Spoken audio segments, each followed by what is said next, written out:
Чепрайзена и Зенер. Всем привет. Ну, давайте мы повторим те фразы, которые прошли на прошлом занятии. Евгений, давайте с вас начнем. Евгений Зенер. Зенер. Значит, что с Хайди Парша? Агринкельже. Неме чезен. Ибде тогончам удаленкада. Ага. Симну Себера Парба. Пабам ижем пар. Чахсы. Так, Оксана Изенер. Зенер. Керектор Хайди Парша. Агринкельже. Шарир. Серерну Себера Парба. Себерем пар. Ну, можете сказать мином, там, хзымпар, хыспар, олпар. Вот эти фразы можете повторить. Минем пар. Ирем. Ирымпар. Так, дальше перечисляйте. Икі олпар. Ага, шахсы. Бір қызыжақ. Бір қызыжақ, шахсы. Так, икі ол, бір қызыжақ пар. Так, вопрос к Айлине. Айлина, вы сейчас понимаете, о чем мы говорим? Да. Давайте я тогда у вас спрошу. Айлина и Зенер. Как вы ответите? Зенер. Керектор Хайди Парша. Как переведете? Как поживаете? Да. Как жизнь или... Да, как дела, как идут дела? Как бы ответили керектор Хайди Парша? Шахсы. Шахсы. Шахсы. Ну, ладно. Так, давайте я сейчас включу, сейчас, подождите, демонстрацию экрана, и мы с вами пройдем материалы. Вы можете свои микрофоны пока отключить, чтобы здесь, вот я буду проговаривать, чтобы не мешать, допустим, да. Но самое главное, что пока вы меня слышали. Так, сейчас, подождите, я включу экран. Сейчас, подождите.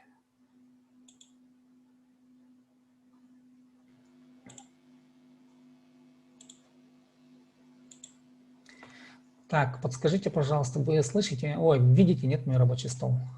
Да, видно. Так, вы видите сейчас таблицу, да? В общем, так, сделаем. Смотрите, давайте так, пройдем базовые правила. Ну, вы, может быть, в Хакасский язык плюс там в YouTube-канале видели вот это видео, вот этот ролик, я его готовил, но тем не менее, давайте повторим. Каков смысл хакасского языка и что это такое вот в общем представлении? Я условно называю как бы это язык поезда, да, чтобы сохранять образ. Что значит язык поезда? Каким образом формируются слова? Корень слова всегда стоит впереди. В хакасском языке предлогов нет, в принципе, вообще их нету. Все остальные смыслы тянутся как бы вагончиками. Вагончики — это условно аффиксы. Ну, в школе привыкли говорить окончание «я», но правильно лучше сказать аффиксы. Каждый аффикс, он несет какой-то определенный смысл. И поэтому вот вагончик, корень слова, тянет за собой смыслы. Вот. Это общий образ хакасского языка, и это весь тюркский язык, он такой, в смысле все языки, которые относятся к тюркской группе языков, они все похожи. То есть смысл тот же самый, один в один. И хакасский язык от них, конечно, не отличается. А теперь, каким образом примыкают звуки к корню слова, как они между собой взаимодействуют. Чтобы это понять, давайте я вам покажу алфавит, который я приготовил. Вот, да. Давайте, вот смотрите, вот традиционный алфавит, он выглядит таким образом. Ну, тут на что нужно обратить внимание. В этом алфавите всего 6 отличительных звуков в сравнении с русским. Да? Г, я остальные не буду называть. Г. Да. Это согласная. Гласная. Звучит. Ж. Вот они таким образом расположены. Ну, видите, да. Но чего здесь не хватает? Здесь нет понимания логики языка. Потому что, ну, как бы, вроде и хакасский язык от русского ничем не отличается. Я что-то подумал на эту тему и, короче говоря, сделал свой такой алфавит. То же самое расположение звуков, но в этом алфавите я его сделал именно для этих занятий, потому что когда начал вести занятия, надо было объяснить логику звуков. Я понял, что традиционный алфавит, он не отвечает на этот вопрос, то есть он не разъясняет логику хакасских звуков. А этот алфавит поясняет, ну, каким образом здесь звуки расположены. Сначала, конечно, нужно выделить все-таки гласные звуки. Их гласные звуки выделяются в два ряда в хакасском языке. А, О, У, И. Вот этот вот звук А, да, его в письме нет нигде, и даже в алфавите его нет, к сожалению. Ну, наши ученые просто не ввели его. На самом деле этот звук есть. Каким образом? Ну, допустим, если я сейчас скажу харгэ, какое слово я сказал? Харгэ. Это ворона. Харгэ – ворона. А если скажу харга, это же разные звуки, да? Харга – снегу. Корень слова снег. Но пишется везде А. Харга. Некоторые читают харга. И непонятно, то ли это ворона, то ли это снегу. И поэтому и вот звук А, вот это вот придыхательный харга, не харга, а харга. И он в реальности есть. И поэтому я вписал его для понимания, что такой звук в природе хакасского языка есть. Просто мне кажется, что современная наука почему-то не вела это дело в оборот. Ну, дальше. Это твердые гласные, условно, твердые гласные. Есть мягкие гласные. И, Ü, И. Это второй ряд. Дальше я выделил отдельно вот эти вот Ё, Ю, Я. Это, по сути, те же самые звуки етированные. Е, вот это, да, Е, вот. Ё через О, Ю через У, Я через А. Но почему я их выделил отдельно? Дело в том, что эти буквы, они употребляются в виноязычной лексике. В хакасских словах вот эти буквы писать не надо. Они употребляются в виноязычной лексике. Вот поэтому они здесь введены. А звуки те же самые, что вот здесь. То есть ряд тоже тот же самый. Так, дальше. Дальше согласные разделяются по принципу тождественного звучания. Ну, допустим, Б, П, В, Ф, Г, Х, Г, К, Д, Т, Ж, Ш, З, С, Ж, Щ. Тут Щ, вот это Ч, он такой сомнительный звук на самом деле. Ну, в хакасском языке больше всего лучше Щ, хотя наши современные преподаватели уже говорят Ч, надо говорить, типа чол, да, чол это дорога. Я все равно говорю щол, не чол, а щол, допустим, да, или, ну, в общем, как бы тут идет полемика у нас с учеными, да. Ну, ладно, это есть. Щ, Ч, как бы это одна природа. И дальше остаются вот эти вот сонорные, они выделены 3 в красные. Почему их в красным цветом выделил? Дело в том, что они играют роль в связке с аффиксами. У них свои аффиксы есть, свои собственные. А у вот этих вот нету. Они работают по общим законам. Так, ну, мы увидим. Ну, РЦ, Р в хакасском языке есть, и Ц в хакасском языке его нет, вот этого звука. Ну, понятно, что это иноязычная лексика. Ну, и твердый мягкий знак, это они употребляются тоже в иноязычной лексике. В хакасском языке твердых мягких знаков нету, то есть они не употребляются, хотя сами звуки, они вот, мягкость и твердость зависят от этого ряда гласных. Ну, допустим, киль, киль, иди, да, или хол, хол, рука. Л или эль зависит от твердости или мягкости вот, слогов. Вот это понимание должно быть, это базовое понимание хакасского языка, хакасской звуковой речи. Да. Ну и вот теперь давайте вернемся обратно. Каким образом примыкают аффиксы к корню слова? Каковы законы? Тут обязательно надо иметь в виду следующее. Смотрите, твердые гласные примыкают к твердым. Ну, я уже сказал, вот твердые вот эти вот. А, О, У, И, А, О, У, И. Если в корне слова, допустим, изен, хол, допустим, хол, да, хол, рука, О твердое гласное, О твердое. В аффиксе обязательно будет твердое гласное. Холлар. Холлар. Не холлер, а холлар. Руки, допустим, да. И вот твердым гласным примыкают только твердые гласные. И то же самое к мягким гласным примыкают только мягкие. Вот это нам надо будет запомнить. И теперь это в отношении гласных звуков. А теперь каким образом работают согласные? Вот эти вот звуки, да, вот. Согласные. Тут запомнить нужно просто следующее. Вот я тут... Не надо запоминать звуки, какие звуки, куда. Просто запомните, к глухому всегда тянется глухое. К звонкому звонкое. То есть к глухому звуку всегда тянется аффикс с глухим звуком. Ну, например, холл. Л – это звонкий аффикс. И там притянется лар, холлар. А если хас, ну, допустим, хас – это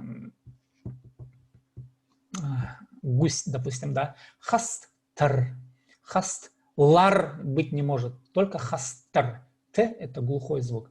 Или город, город, конечно, это иноязычное слово, заканчивается на д, но в реальности хакасы произносит глухой т, город, город, не город, а город, поэтому город тар. Но уже к р примыкает звонкое д, город тар д. Вот. Вот так работает вот система звуков, когда вот к корню слова примыкают аффиксы. Ну, в общем, вот этот текст, вот этот файл я вам отправлю, вы посмотрите его, просто запомнить, вот, нужно будет запомнить логику. И поэтому хакасский язык называется агглютинативным языком, слоговым языком, и этот закон называется закон сингармонизма, закон соответствия звуков друг другу. Вот базовое, фундаментальное, то, что вот правила вы должны знать, и эти правила применяются во всех случаях. Это общий закон для хакасского языка. Теперь дальше. Теперь дальше надо будет усвоить, смотрите, вот, что есть язык. Вообще в любом языке всегда есть субъект действия. Но он выражается местоимением. Допустим, я, да. Он всегда что-то делает, есть действие. Всегда есть субъект и всегда есть его действие. Это в любом языке так. И кто-то что-то делает. Это один вариант. И второй вариант. У каждого субъекта есть некоторая характеристика. Ну, допустим, если субъект действия, да, ну, давайте возьмем мин парщам, допустим, да, вот мин парщам, я иду. Я субъект, парщам действовал. Что я делаю? Я иду.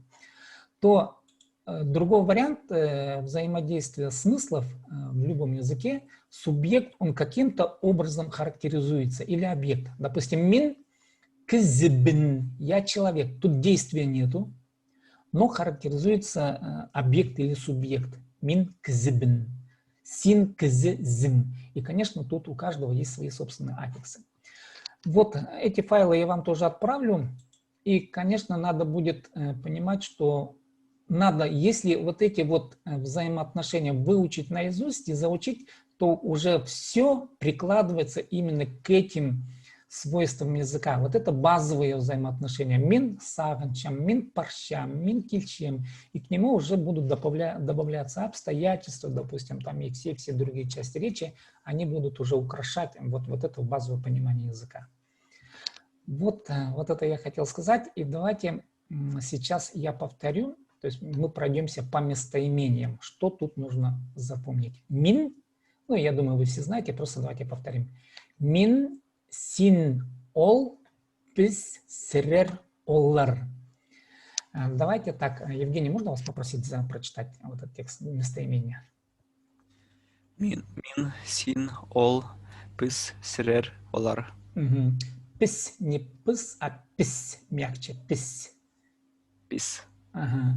Так, Оксана, можно вас попросить прочитать? Мин, син, ол, пис, срер, олар. Угу. И вот Айлина. Мин, син, ол, пис, сирер, олар. Шахсы. Мгм. Теперь смотрите, ну, в каждом языке есть настоящее, прошедшее, будущее время, да. Вот в первом столбике я указал прошедшее время, а в середине это настоящее время, и будущее время, вот идет, вот, да, вот, будущее время. Смотрите, каким образом формируется настоящее время. Мы, те слова, которые я вам давал, фразу, вы, наверное, там заметили, что там только глаголы, только настоящее времени. Ча-че примыкает к согласным. Ну, допустим, пар, иди, парща. А если слово заканчивается на гласное, допустим, ойне, ойне, будет уже пча-пче. Ойне, пща. Ойне, пща, играет, да. Вот такой принцип. И, допустим, мин, парщабн. И это твердые гласные, да. Мин, парщабн, бн. Или мин парщам. Два варианта есть, оба правильные. Но сейчас уже больше употребляется мин парщам. Парщабын это уже становится литературной, то есть это литературный стиль. Мин парщам обычно говорят в разговоре. Или мин кильчем в разговоре всегда употребляется. Кильчебен это уже литературная форма. Можно сказать кильчебен, это тоже не ошибка, но лучше кильчем. Мин кильчем. Дальше. Вот. Можно, Евгений, вас попросить прочитать син в настоящее время? Паргазн. Парщазн. Нет, в настоящее время пока идем. Парщазн. Ага. Кильчезн. Да, дальше. Ол. Ол парща, кильща. Угу, Пис парщабыс, кильщебыс. Угу. Сирер, парщазар, кильчезер. Угу. Олар, парчалар, кильщеллер. Угу. Шахсы. Оксана, можно вас попросить теперь прочитать вот прошедшее время? Сейчас, подождите, я объясню. В прошедшем времени работает форма на ган. То есть парган кильген, допустим, да, парган кильген. Или мин паргабн, мин паргам. Или мин кильгабн, мин кильгам. Ну и дальше зачитать.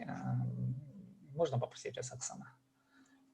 Син паргазн, син кильгезн. Орта кильгез. Ага. Кильгезен. Во-во-во. Амурта. Сейчас правильно. Ол парган, ол кильген. Орта. Пыс паргабыс, пыс кильгебыс. Сирер паргазар, сирер кильгезер. Олар парганар, олар кильгеннар. Шахсы, шахсы. И будущее время. Будущее время формируется форма ар, так называемая, да. Ар-ер.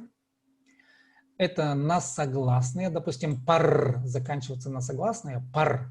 Парр пойдет, да. Или, а если на гласное, ойне. Ойне заканчивается на гласное. Тогда примыкает ир. Ойнир. Вот я тут прописал гласное, да, ир. Ну и вот первое лицо паррбн, да, мин паррбн или мин парам, то же самое. Мин киллербн, мин килем. Давайте, Айлина, прочитайте дальше. Син. Син парарзан, син килерзан. Киллерзен. Парар. Килерзан. Так. Ол парар, ол киллер. Біз парар, біз киллер, біз. Орта. Сирер парарзар, сирер киллерзер. Олар Парарлар. Олар. Олар киллерлер. Хотя экран, наверное, маленький, поэтому, да? Ну, так, ладно, ну, хорошо. Шахсы. Так, у меня вопрос. То, что я сейчас обсказал, понятно, что непонятного? Если сразу тут же давайте уточним по временам, по формам. Евгений, понятно, нет? Да, понятно, такой вот литературный вариант непривычный, как бы его надо подучить. Да, но почему я даю литературный вариант? Потому что тексты будем читать, и там вы часто будете встречать вот этот аффикс парарбын, киллербын, да. Оксана, понятно?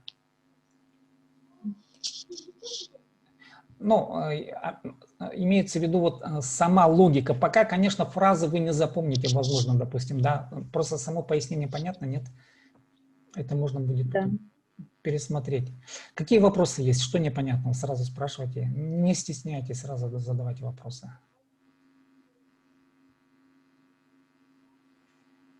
Оксана, у вас есть вопрос? Сурок Парба. Пока нет. Пока нету. Так, Айлина, все понятно вот по данной таблице? Да, тоже нет вопросов. Пока, да. Вот смотрите, основная задача какая? Я вам эти файлы вышлю. Так, вышлю. Ну, после занятия я вышлю. Там вы из зала не уходите, я ссылку дам, вы скачаете. Так, в общем, смотрите, задача какая? Задача следующая. Вот эту таблицу надо будет заучить наизусть. Ну, просто очень хорошо нужно заучить. За один раз это не выучится, ну, понемножку. Но задача заучить. Понятно, да? Это основная базовая форма.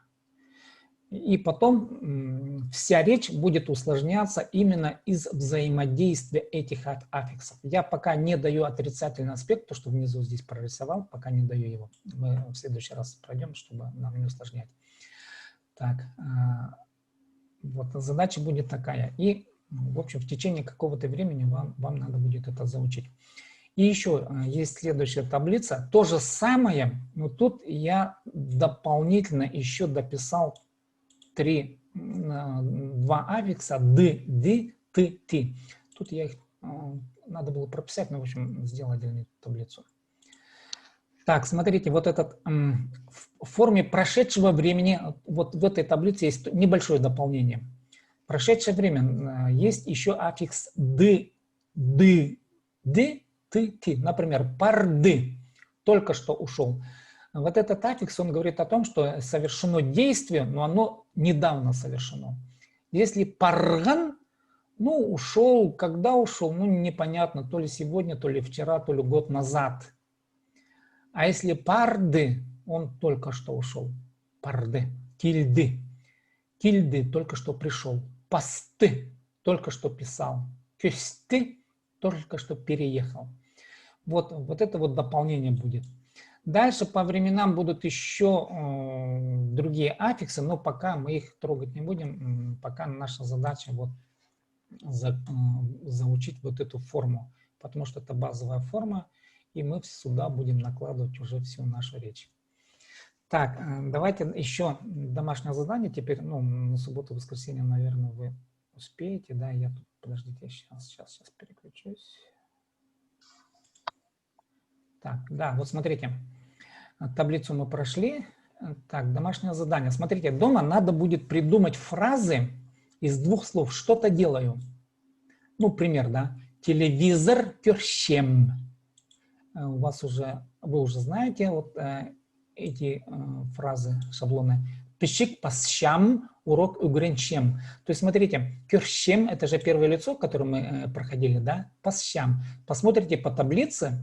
Задача какая? Использовать нужно будет глаголы. Вот сюда саганчам, саганчам, я думаю, кстенчем, я стараюсь, и с чем я слушаю, кёрщем я смотрю, пасщам я пишу, одерщам я сижу, ханчам я люблю, и чем я делаю, щачам я лежу, хырщам я читаю.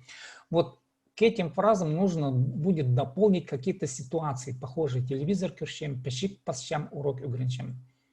Так, задание понятно? Евгений, можно спросить вас? Да, понятно. Так, Оксана, понятно задание? Вот это. Да, понятно. Ага. Ну, Алина, тоже, надеюсь, понятно, да? Понятно. Так, ну вот смотрите, вот, в общем, сегодня мы будем завершать, да? Я вот эти вот, давайте я